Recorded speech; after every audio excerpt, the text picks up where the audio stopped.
सत्यकेतू मराठी, आवाज सत्याचा।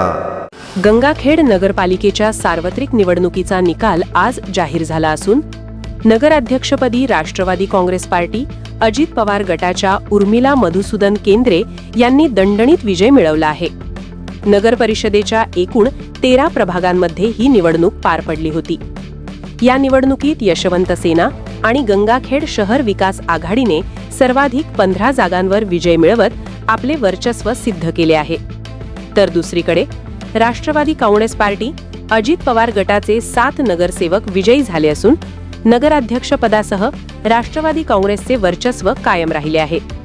या निवडणुकीत उद्धव बाळासाहेब ठाकरे गटाला 3 जागांवर यश तर भारतीय जनता पार्टीला 1 जागेवर विजय मिळाला आहे।